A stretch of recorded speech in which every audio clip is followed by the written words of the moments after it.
नमो भगवते वासुदेवाय नमः। ओम नमः शिवाय। नमस्कार दोस्तों, आप सभी को बृहस्पतिवार व्रत की हार्दिक शुभकामनाएं। आज हम आप सभी को सुनाने जा रहे हैं बृहस्पति देव की व्रत कथा, जिसे सुनकर आपको सुख और समृद्धि की प्राप्ति होगी। बृहस्पति जी के प्रभाव से इस लोक के सुख को भोग कर स्वर्ग की प्राप्ति होती है। बृहस्पति देव की कृपा से आपके परिवार में सुख समृद्धि बनी रहती है।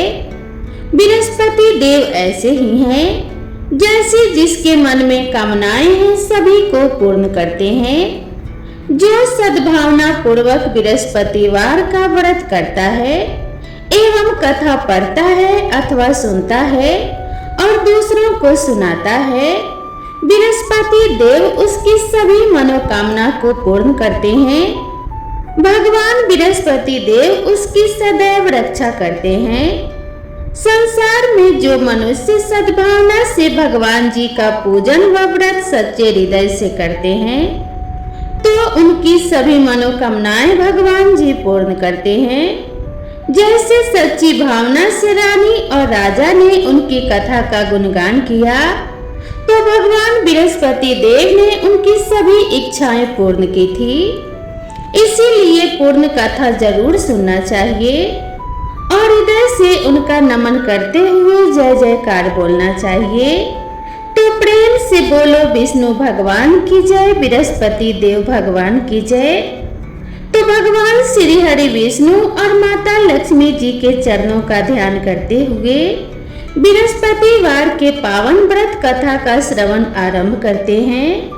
तो एक बार प्रेम से बोलिए बृहस्पति देव भगवान की जय। मित्रों, भारतवर्ष में एक प्रतापी और दानी राजा राज्य करता था। वह नित्य गरीबों और ब्राह्मणों की सहायता करता था, परंतु यह बात उसकी रानी को अच्छी नहीं लगती थी। वह ना ही गरीबों को दान देती और ना ही भगवान का पूजन करती थी और राजा को भी दान देने से मना किया करती थी। एक दिन राजा शिकार खेलने वन को गए हुए थे, तो रानी महल में अकेली थी।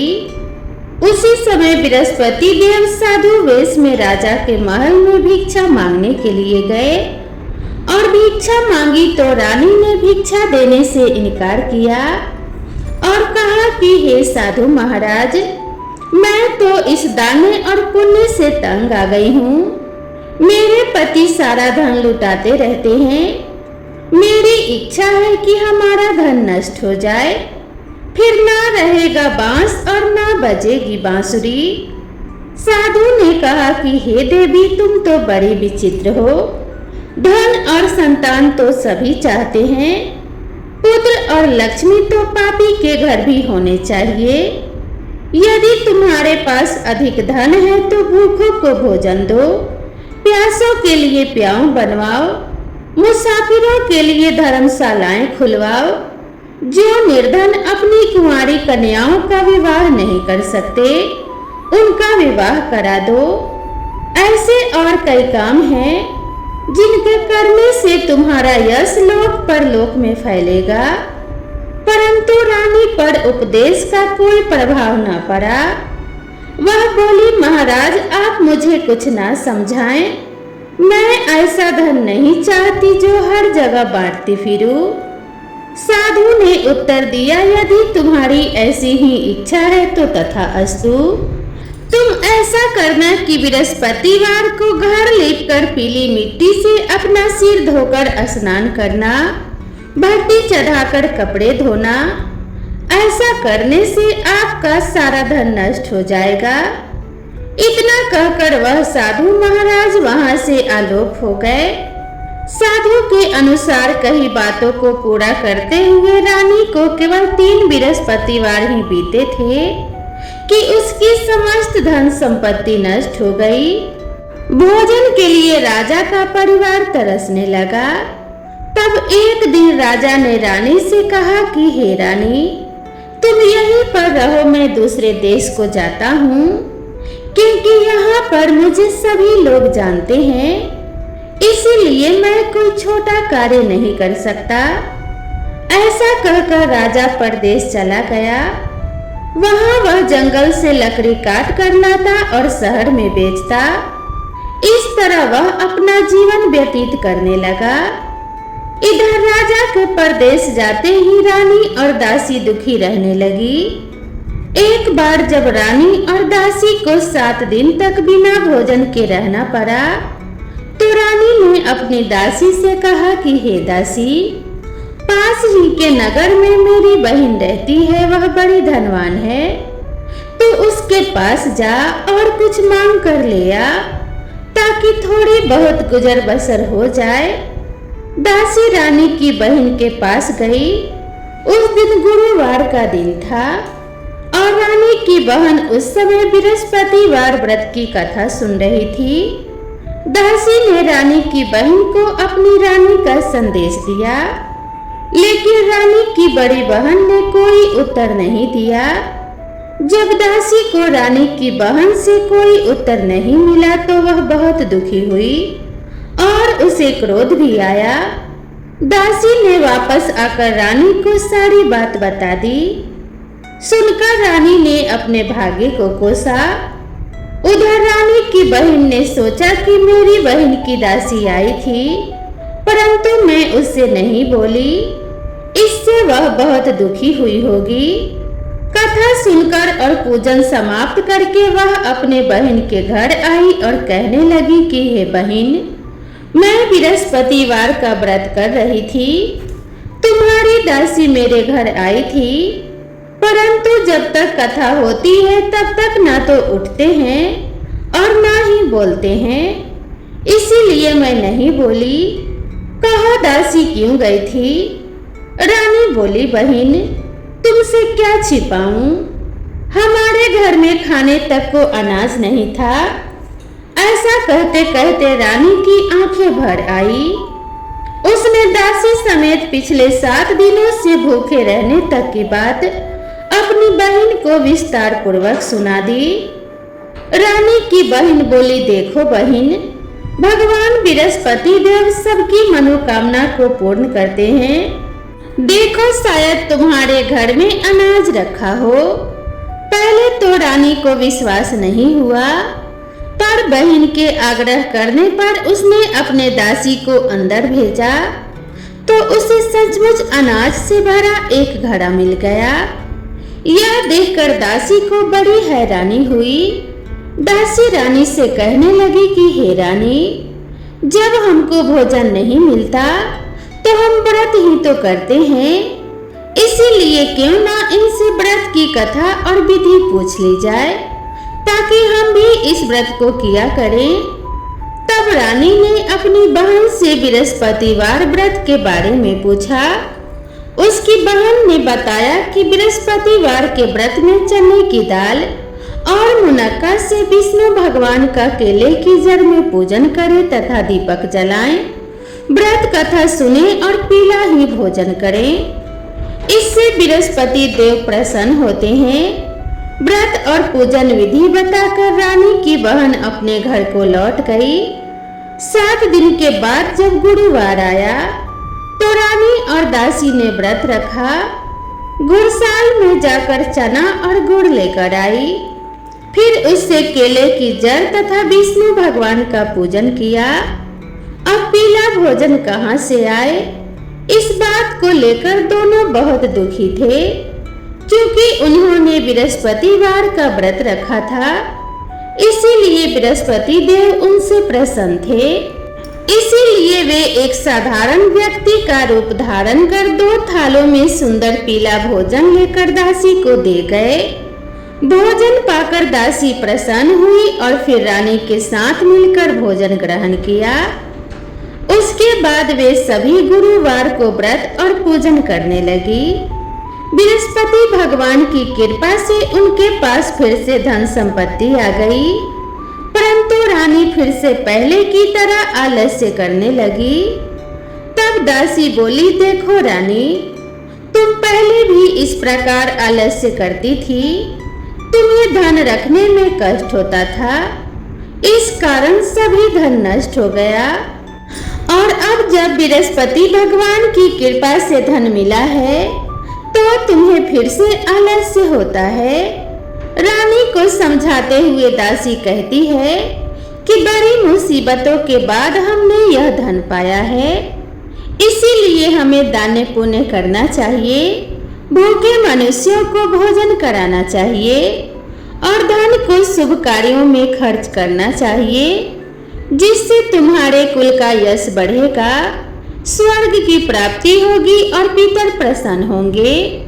दासी की बात मानकर रानी अपना धन शुभ कार्यों में खर्च करने लगी, जिससे पूरे नगर में उसका यश फैलने लगा।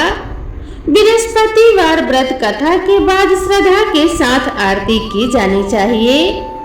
इसके बाद प्रसाद बांटकर उसे ग्रहण करना चाहिए। एक दिन राजा दुखी होकर जंगल में एक पेड़ के नीचे आसन जमाकर बैठ गया। वह अपनी दशा को याद करके व्याकुल होने लगा। बृहस्पतिवार का दिन था। एकाएक उसने देखा कि निर्जन वन में एक साधु प्रकट हुए। वह साधु वेश में स्वयं बृहस्पति देवता थे। लकड़हारे के सामने आकर बोले कि हे लकड़हारे, इस सुनसान जंगल में तू चिंता मगन क्यों बैठा है? लकड़हारे ने दोनों हाथ जोड़कर प्रणाम किया और उत्तर दिया, महात्मा जी, आप तो सब कुछ जानते हैं, मैं क्या कहूँ? यह कहकर राजा रोने लगा और साधु को अपनी आत्मकथा सुनाई। महात्मा जी ने कहा, तुम्हारी स्त्री ने बृहस्पति के दिन बृहस्पति भगवान का निरादर किया है, जिसके कारण रुष्ट होकर उन्होंने तुम्हारी यह दशा कर दी। अब तुम चिंता को दूर करके मेरे कहने पर चलो तो तुम्हारे सब कष्ट दूर हो जाएंगे और भगवान पहले से भी अधिक संपत्ति देंगे। तुम बृहस्पति के दिन कथा किया करो।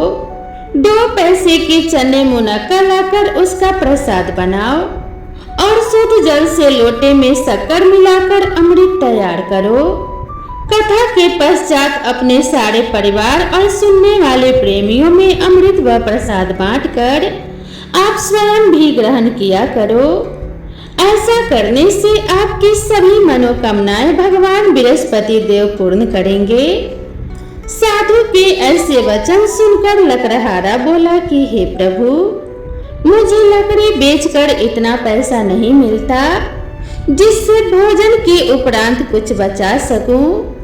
मैंने रात्रि में अपनी स्त्री को व्याकुल देखा है। मेरे पास कुछ भी नहीं है जिससे मैं उसकी खबर मंगा सकूं। साधु ने कहा कि हे लकड़हारे, तुम किसी बात की चिंता मत करो। बृहस्पति के दिन तुम रोजाना की तरह लकड़ियां लेकर शहर को जाओ। तुमको रोज से दुगना धन प्राप्त होगा, जिससे तुम भली भांति भोजन कर लोगे तथा बृहस्पति देव की पूजा का सामान भी आ जाएगा। इतना कहकर साधु महात्मा वहां से अंतर्ध्यान हो गए। धीरे धीरे समय व्यतीत होने पर फिर वही बृहस्पतिवार का दिन आया। लकड़हारा जंगल से लकड़ी काट कर किसी शहर में बेचने गया। उसे उस दिन और दिन से अधिक पैसा मिला। राजा ने चना गुड़ आदि लाकर गुरुवार का व्रत किया। उस दिन से राजा के सभी कलेश दूर हुए। परंतु जब दोबारा गुरुवार का दिन आया तो राजा बृहस्पतिवार का व्रत करना भूल गया। इस कारण बृहस्पति भगवान नाराज हो गए। उस दिन उस नगर के राजा ने विशाल यज्ञ का आयोजन किया तथा शहर में यह घोषणा करा दी कि कोई भी मनुष्य अपने घर में भोजन न बनावे न आग जलावे। समस्त जनता मेरे यहाँ भोजन करने आवे। इस आज्ञा को जो न मानेगा उसे फांसी की सजा दी जाएगी। इस तरह की घोषणा संपूर्ण नगर में करवा दी गई। राजा की आज्ञा अनुसार शहर के सभी लोग भोजन करने गए, लेकिन लकड़हारा कुछ देर से पहुंचा, इसीलिए राजा उसको अपने साथ घर लिवा ले गए और ले जाकर भोजन करा रहे थे तो रानी की दृष्टि उस खूंटी पर पड़ी। जिस पर उसका हार लटका हुआ था। हार वहां पर दिखाई नहीं दिया तो रानी ने निश्चय किया कि मेरा हार इसी मनुष्य ने चुरा लिया है। उसी समय सिपाहियों को बुलाकर उसको कारागार में डलवा दिया। जब लकड़हारा कारागार में पड़ गया तो बहुत दुखी होकर विचार करने लगा कि न जाने कौन से पूर्व जन्म के कर्म से मुझे यह दुख प्राप्त हुआ है, और उसी साधु को याद करने लगा जो कि जंगल में मिले थे। उसी समय तत्काल बृहस्पति देव साधु के रूप में प्रकट हुए और उसकी दशा को देखकर कहने लगे, अरे मूर्ख, तूने बृहस्पति देव की कथा नहीं करी, इस कारण तुझे यह दुख प्राप्त हुआ है। लेकिन तू चिंता मत कर, बृहस्पतिवार के दिन कारागार के दरवाजे पर 4 पैसे पड़े मिलेंगे, उनसे तू बृहस्पति देव की पूजा करना, तेरे सभी कष्ट दूर हो जाएंगे। बृहस्पति के दिन उसे 4 पैसे पड़े मिले। लकड़हारे ने कथा कही। उसी रात्रि को बृहस्पति देव ने उस नगर के राजा से स्वप्न में कहा कि हे राजा, तुमने जिस आदमी को कारागार में बंद कर दिया है वह निर्दोष है, वह राजा है, उसे छोड़ देना। रानी का हार उसी खूंटी पर लटका है। अगर तू ऐसा नहीं करेगा तो मैं तेरे राज्य को नष्ट कर दूंगा। इस तरह रात्रि के स्वप्न को देखकर राजा प्रातः काल उठा और खूंटी पर हार देखकर लकड़हारे को बुलाकर क्षमा मांगी तथा लकड़हारे को योग्य सुंदर वस्त्र आभूषण देकर विदा कर दिया। बृहस्पति देव की आज्ञा अनुसार लकड़हारा अपने नगर को चल दिया। राजा जब अपने नगर के निकट पहुंचा तो उसे बड़ा आश्चर्य हुआ। नगर में पहले से अधिक बाग, तालाब, कुएं तथा बहुत सी धर्मशाला, मंदिर आदि बन गई थी। राजा ने पूछा, यह किसका बाग और धर्मशाला है? तब नगर के सब लोग कहने लगे, यह सब रानी और बांदी के हैं। तो राजा को आश्चर्य हुआ और गुस्सा भी आया। जब रानी ने यह खबर सुनी कि राजा आ रहे हैं तो रानी ने बांदी से कहा कि हे दासी, देख राजा हमको कितनी बुरी हालत में छोड़ गए थे। हमारी ऐसी हालत देखकर वह लौट न जाए, इसलिए तू दरवाजे पर जाकर खड़ी हो जा। आज्ञा अनुसार दासी दरवाजे पर खड़ी हो गई। राजा आए तो उन्हें अपने साथ लिवा लाई। तब राजा ने क्रोध करके अपनी रानी से पूछा कि हे रानी, यह सब धन तुम्हें कैसे प्राप्त हुआ है? तब रानी ने कहा कि हमें यह सब धन बृहस्पति देव के इस व्रत के प्रभाव से प्राप्त हुआ है। राजा ने निश्चय किया कि 7 रोज बाद तो सभी बृहस्पति देव का व्रत और पूजन करते हैं, परंतु मैं प्रतिदिन दिन में 3 बार कहानी कहा करूंगा तथा रोज व्रत किया करूंगा। अब हर समय राजा के दुपट्टे में चने की दाल बंधी रहती थी तथा दिन में 3 बार कहानी कहता और व्रत करता। एक रोज राजा ने विचार किया कि चलो अपनी बहन के यहाँ से हो आवें। इस तरह निश्चय कर राजा घोड़े पर सवार हो अपनी बहन के यहाँ को चलने लगा। मार्ग में उसने देखा कि कुछ आदमी एक मुर्दे को लिए जा रहे हैं। उन्हें रोककर राजा कहने लगा, अरे भाइयों, मेरी बृहस्पतिवार की कथा सुन लो।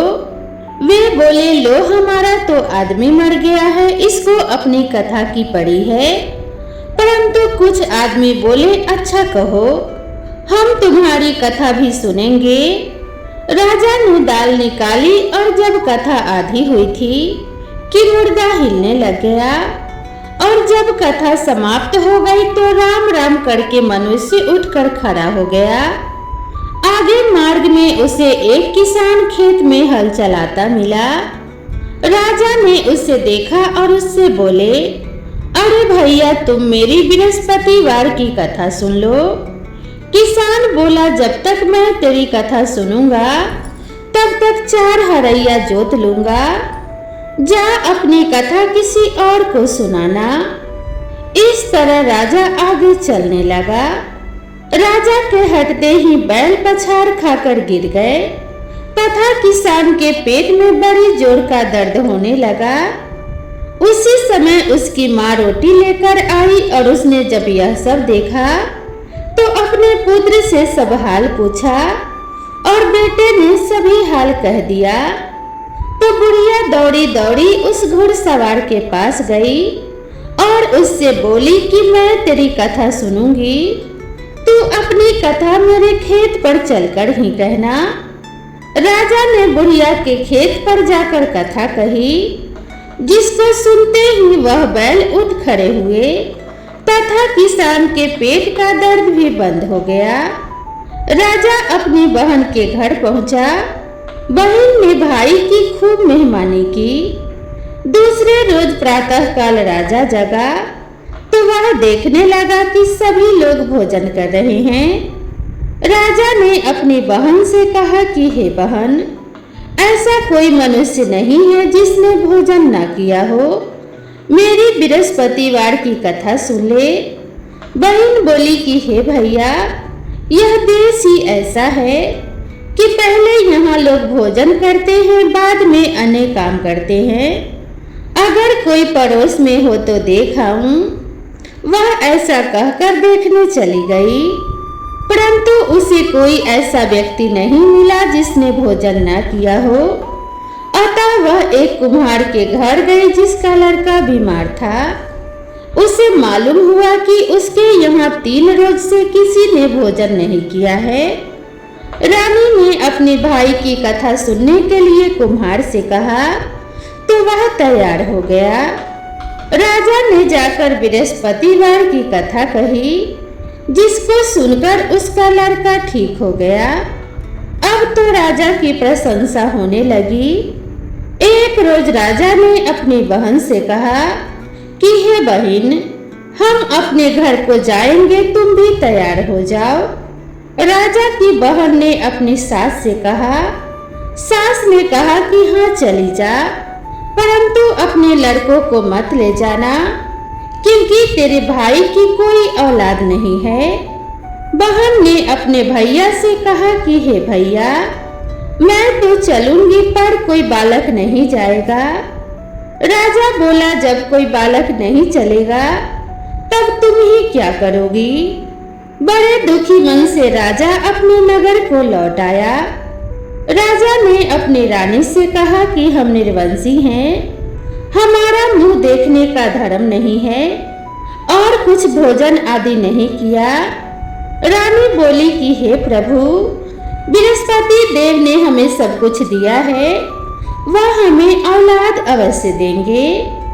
उसी रात को बृहस्पति देव ने राजा से स्वप्न में कहा कि हे राजा, उठ, सभी सोच को त्याग दे, तेरी रानी गर्भ से है। राजा को यह बात सुनकर बड़ी खुशी हुई। 9वें महीने में रानी के गर्भ से एक सुंदर पुत्र पैदा हुआ। तब राजा बोला कि हे रानी, स्त्री बिना भोजन के रह सकती है पर बिना कहे नहीं रह सकती। जब मेरी बहन आवे तब तुम उससे कुछ मत कहना। रानी ने सुनकर हाँ कर दिया। जब राजा की बहन ने यह शुभ समाचार सुना तो वह बहुत खुश हुई तथा बधाई लेकर अपने भाई के यहाँ आई। तभी रानी ने कहा, घोड़ा चढ़कर तो नहीं आई, गधा चढ़ी आई। राजा की बहन बोली, भाभी, मैं इस प्रकार न कहती तो तुम्हें औलाद कैसे मिलती। बृहस्पति देव ऐसे ही हैं, जैसे जिसके मन में कामनाएं हैं सभी को पूर्ण करते हैं। जो सद्भावना पूर्वक बृहस्पतिवार का व्रत करता है एवं कथा पढ़ता है अथवा सुनता है, दूसरों को सुनाता है, बृहस्पति देव उसकी सभी मनोकामना पूर्ण करते हैं। भगवान बृहस्पति देव उसकी सदैव रक्षा करते हैं। संसार में जो मनुष्य सद्भावना से भगवान जी का पूजन व व्रत सच्चे हृदय से करते हैं तो उनकी सभी मनोकामनाएं बृहस्पति देव जी पूर्ण करते हैं। जैसे सच्ची भावना से रानी और राजा ने उनकी कथा का गुणगान किया तो उनकी सभी इच्छाएं बृहस्पति देव जी ने पूर्ण की थी। इसीलिए पूर्ण कथा सुनने के बाद प्रसाद लेकर जाना चाहिए। हृदय से उनका मनन करते हुए जयकारा बोलना चाहिए। बोलो बृहस्पति देव की जय, भगवान विष्णु की जय। अब आइए श्रवण करते हैं बृहस्पति देव की दूसरी कथा। प्राचीन काल में एक ब्राह्मण रहता था। वह ब्राह्मण बहुत निर्धन था, उसकी कोई संतान नहीं थी। उसकी स्त्री बहुत मलिनता के साथ रहती थी। वह स्नान न करती, न किसी देवता का पूजन करती। इससे ब्राह्मण देवता बड़े दुखी थे बेचारे। बहुत कुछ कहते थे किंतु उसका कुछ परिणाम न निकला। भगवान की कृपा से ब्राह्मण की स्त्री को कन्या रूपी रत्न पैदा हुई।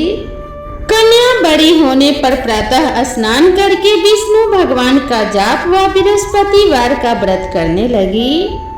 अपने पूजन पाठ को समाप्त करके विद्यालय जाती तो अपनी मुट्ठी में जौ भर के ले जाती और पाठशाला के मार्ग में डालती जाती। तब ये जौ स्वर्ण के हो जाते तो लौटते समय उनको बीन कर घर ले आती थी। एक दिन वह बालिका सूप में उन सोने के जौ को फटक कर साफ कर रही थी कि उसके पिता ने देख लिया और कहा कि हे बेटी, सोने के जौ के लिए सोने का सूप होना चाहिए। दूसरे दिन बृहस्पतिवार का दिन था। इस कन्या ने व्रत रखा और बृहस्पति देव से प्रार्थना करके कहा कि मैंने आपकी पूजा सच्चे मन से की हो तो मेरे लिए एक सोने का सूप दे दो। बृहस्पति देव ने उसकी प्रार्थना स्वीकार कर ली। रोजाना की तरह वह कन्या जौ फैलाती हुई जाने लगी। जब लौट कर जौ बीन रही थी तो बृहस्पति देव की कृपा से सोने का सूप मिला। उसे वह घर ले आई और उसमें जौ साफ करने लगी, परंतु उसकी माँ का वही ढंग रहा। एक दिन की बात है कि वह कन्या सोने के सूप में जौ साफ कर रही थी। उसी समय उस शहर का राजपुत्र वहां से होकर निकला। इस कन्या के रूप और कार्य को देखकर मोहित हो गया तथा अपने घर आकर भोजन तथा जल त्याग कर उदास होकर लेट गया। राजा को जब इस बात का पता लगा तो वे अपने प्रधानमंत्री के साथ उसके पास गए और बोले कि हे बेटा, तुम्हें किस बात का कष्ट है? किसी ने अपमान किया है अथवा और कारण हो सो कहो। मैं वही कार्य करूंगा जिससे तुम्हें प्रसन्नता हो। अपने पिता की राजकुमार ने बातें सुनी तो वह बोला, मुझे आपकी कृपा से किसी बात का दुख नहीं है। किसी ने मेरा अपमान नहीं किया है, परंतु मैं उस लड़की से विवाह करना चाहता हूँ जो सोने के सूप में जौ साफ कर रही थी। यह सुनकर राजा आश्चर्य में पड़ा और बोला कि हे बेटा, इस तरह की कन्या का पता तुम ही लगाओ।